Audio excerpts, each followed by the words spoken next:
बोलो ओम नमो भगवते वासुदेवाय नमः, ओम नमो भगवते भगवते वासुदेवाय नमः,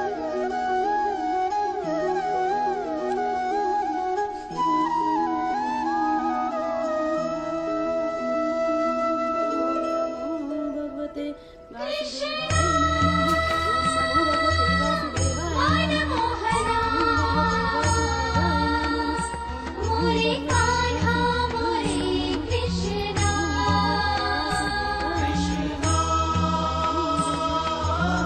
मनमोहना मोरे कान्हा मोरे कृष्णा।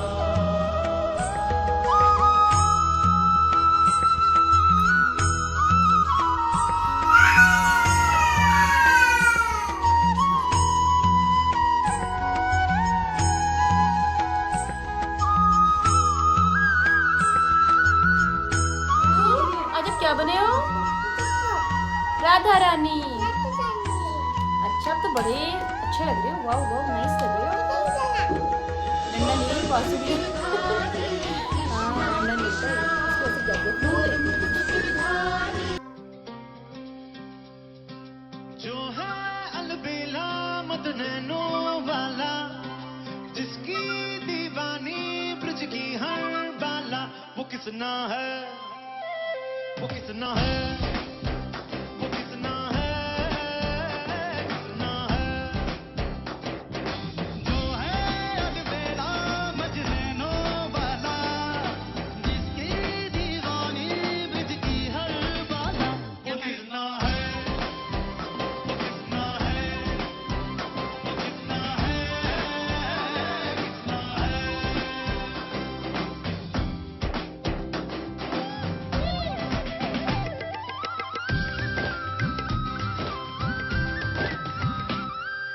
प्यार में डूबी प्यार में खोई, प्यार की धुन में जागी न सोई। प्यार में डूबी प्यार में खोई, प्यार की धुन में जागी न सोई। दुनिया से है वो अनजानी, सब खत है प्रेम दीवानी, किसना से मिलती है बूंद के हर। तो आज है हमारे लड्डू गोपाल का बर्थडे। इस बार बर्थडे पड़ा 18th को और 19th को, 2 दिन। तो जैसा सबको पता है कि 18th को भी जन्माष्टमी बनाई थी और 19th को भी। ठीक है, 18th को रात से लगनी थी, 19th के रात तक 11 बजे तक। तो हमने क्या करा, कंफ्यूजन दूर कर दिया, दोनों दिन पूजा कर दी, दोनों दिन जय जय कर दी, है ना लड्डू गोपाल की। लड्डू गोपाल को आपने चॉकलेट भी खिलाया ना? खा लिया था उन्होंने? 2 चॉकलेट दी थी। कितनी दी थी? 3। अच्छा, दीवारों को हल्के कर रखा है। वैसे तो लड्डू गोपाल का जन्मदिन मतलब जो भी भाद्रपद होता है, भाद्रपद के कृष्ण पक्ष के रोहिणी नक्षत्र में होता है। बट इसीलिए कन्फ्यूजन था इस बार 2 दिन। बट यही है कि अब 2 दिन कन्फ्यूजन होने के बाद भी जो रोहिणी नक्षत्र है वो शनिवार से लगना था, जो कि 20 तारीख से। तो रोहिणी नक्षत्र ना 18 को लगा, ना 20 को लगा, 19 को लगा, वो सीधा 20 को लगा। बट सच्चे मन से कभी भी पूजा कर लो तो वो तो पूजा ही है।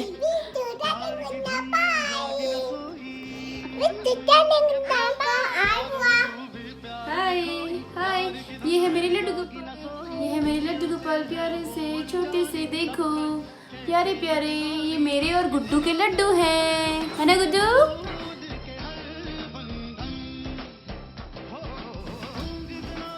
बस हो गई आपकी। चलो अब लड्डू गोपाल को अपनी जगह पे रख देते हैं, ठीक है?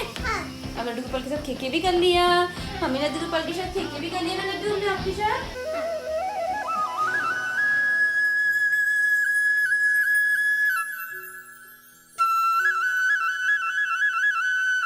और पूजा पाठ करके अपने काम निपटा के हम चल दिए खाटू श्याम मंदिर जी। बेंगलोर में भी खाटू श्याम मंदिर है, तो जिनको नहीं पता है मैं उनको बता दूं। खाटू श्याम जी जो हैं वो श्याम कृष्ण भगवान का ही अवतार है।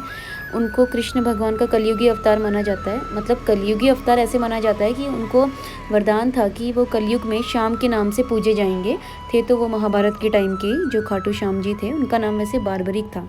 तो खाटू श्याम जी की कहानी ये है कि खाटू श्याम जी के जो दादाजी थे वो थे भीम, उनकी दादी थी हिडिंबा, और उनकी जो मम्मी थी वो कोई नाग कन्या थी, और उनके पापा जो थे वो थे घटोत्कच, जो सबको पता है जो बहुत शक्तिशाली थी। एक ब्राह्मण और एक राक्षसी दोनों की शक्तियाँ थी उनके अंदर, अगर महाभारत की कहानी आपको पता है तो। अथ श्री महाभारत कथा, अथ श्री महाभारत कथा।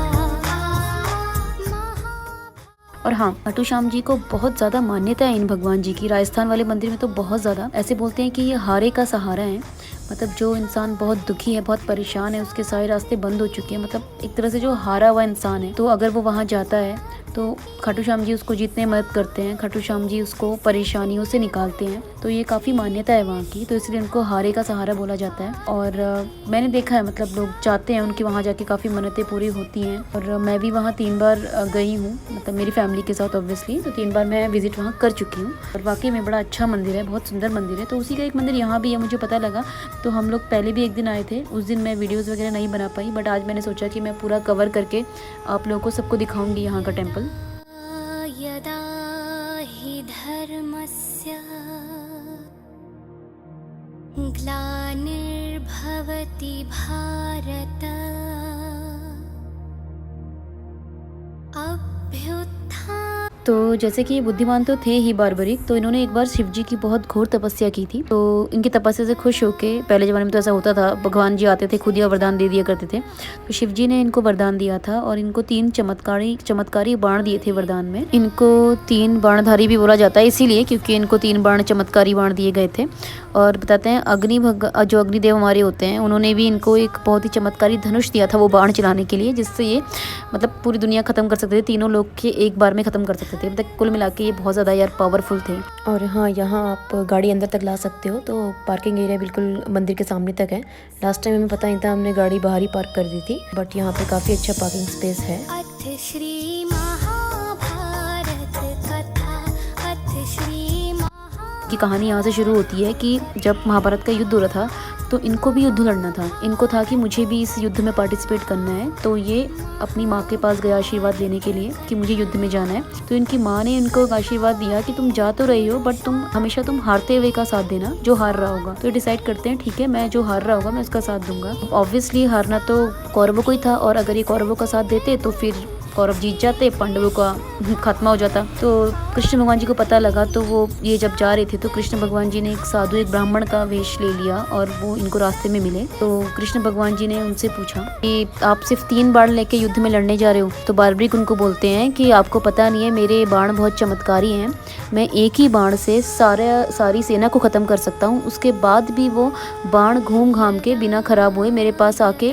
मेरे पास सही सलामत आएगा, मतलब रीयूज़ हो जाएगा वो बाण, कहने का मतलब। तो इतनी शक्तियाँ उनके पास होती हैं। तो कृष्ण भगवान को पता होता है कि ये बहुत शक्तिशाली है, तो इसको कौरवों का साथ नहीं देना। तो कृष्ण भगवान जी उनको बोलते हैं ठीक है, आप मुझे दिखाओ आपके पास कितनी शक्ति है, मतलब एक डेमो दो काइंड ऑफ। तो कृष्ण भगवान जी उनको बोलते हैं कि ये पीपल का पेड़ दिख रहा है, आपको ऐसे बाण चलाना है कि एक ही बाण से एक ही बार आप बाण चलाओगे और इस पीपल के पेड़ के सारे पत्तों को आपको भेदना है, मतलब कि सारे पत्तों में आपको छेद करना है एक बाण चला के। तो चैलेंज एक्सेप्ट करते हैं बार्बरिक जी, और उसके बाद वो एक बाण चलाते हैं, पूरे सारे पत्तों में छेद हो जाता है पीपल के पेड़ के।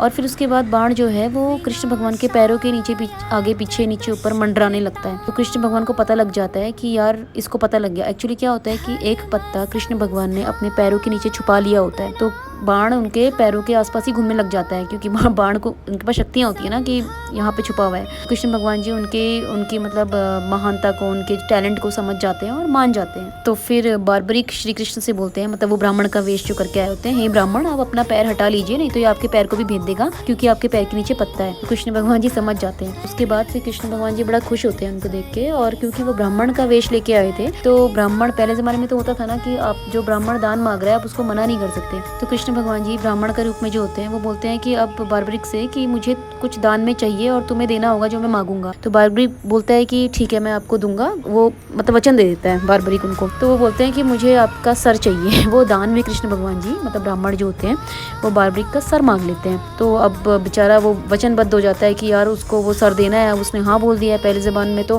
ज़माने में तो ज़बान ही बहुत बड़ी चीज़ हुआ करती थी, वचन बहुत बड़ा हुआ करता था। तो बार्बरिक सोच में पड़ जाता है, यार मैं तो युद्ध करने जा रहा हूँ, तो अब कैसे क्या होगा। तो फिर मगर वो अपने वचन से हट नहीं सकता, इसलिए उसने बोला मैं आपको अपना सर दान में दे दूंगा, बट पहले आप अपने असली रूप में आओ, आप हो कौन। क्योंकि बाय द टाइम उसे पता लग जाता है कि ये कोई मामूली ब्राह्मण तो है नहीं। तो फिर कृष्ण जी अपने वेश में आ जाते हैं। फिर उसे पता लग जाता है अरे ये तो हरि है, ये तो भगवान है। तो फिर वो एक इच्छा अपनी जाहिर करता है कि मुझे अपनी आंखों से युद्ध देखना है, तब मैं आपको अपना सर दान में दे दूंगा, बट मुझे युद्ध देखना है। तो कृष्ण भगवान जी इसको क्या करते हैं कि वो कटा हुआ सर जो होता है वो एक पहाड़ी में, बोलते हैं कि एक जो खाटू श्याम जहाँ पे अभी है राजस्थान में, खाटू नगर है उस नगर का नाम, इसीलिए उनको खाटू श्याम बोलते हैं। वहाँ पे पहाड़ी में वो ऊपर उनकी मुंडी जो है वो किसी पेड़ में टांग देते हैं या किसी पहाड़ी में रख देते हैं, ऐसी कुछ होता है, मतलब किसी ऊंचाई में रख देते हैं और बोलते हैं कि आप ये युद्ध यहाँ से देखो जब तक ये युद्ध चलेगा। और बाकी जो उसके शरीर का जो होता है वो पूरा अच्छी तरीके से अंतिम संस्कार कर दिया जाता है। कृष्ण भगवान ही करते हैं उनका सब। और ये है मेन मंदिर, खाटू श्याम जी का मंदिर। तो आपको दिख रहा होगा कि सिर्फ चेहरा ही है, सिर्फ उनके फेस की ही, सर की ही पूजा होती है। और आप देखोगे कि नीचे का सारा हिस्सा फूलों से ढका होता है। तो बताते हैं कि खाटू श्याम ने उस टाइम वहाँ से पूरा युद्ध देखा, कंप्लीट जो भी वॉर हुई थी हमारी महाभारत की।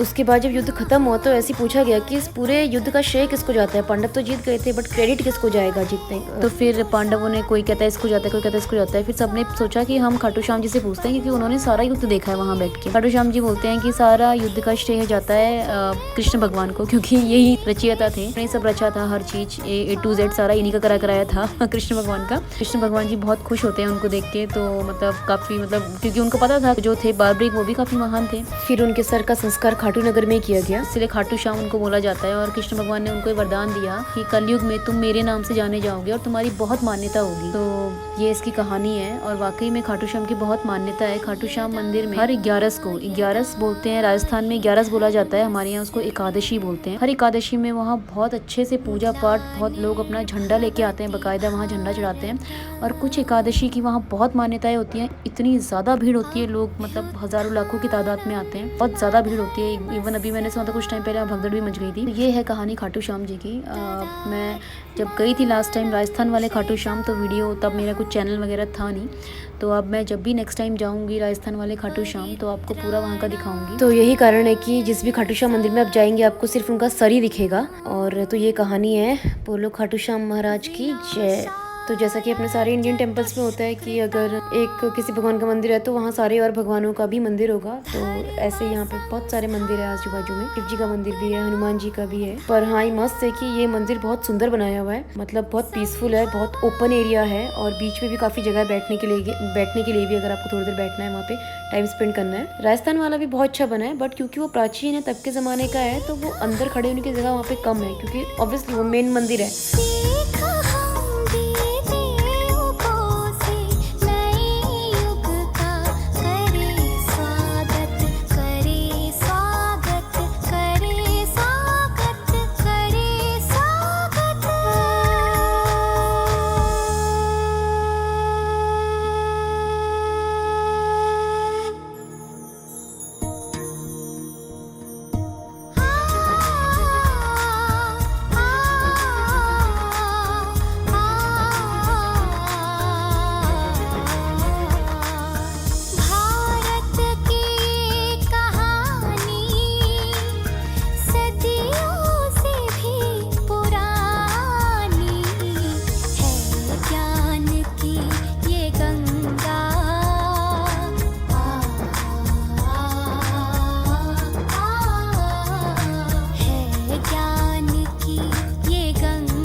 और खाटू श्याम मंदिर के बगल में यहाँ पे गौशाला भी थी, जहाँ पे बहुत सारी गायें थी।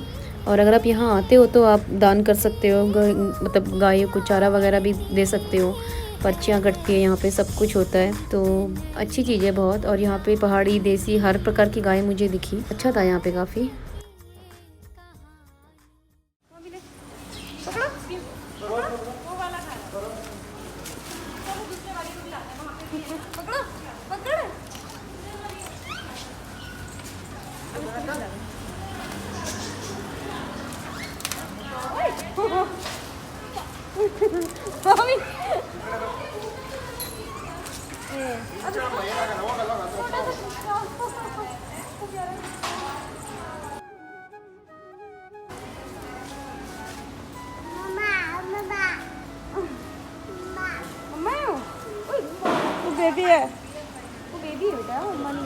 चलो उसका पापा वो है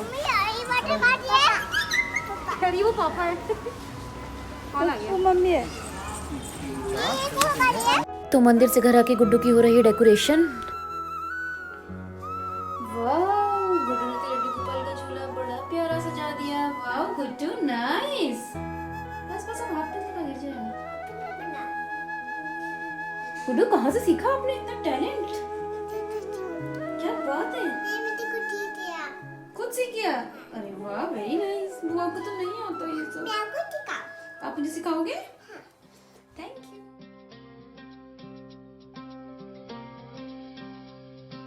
जो है अलबेला मत नैनो वाला जिसकी दीवानी ब्रज की हर बाला वो किसना है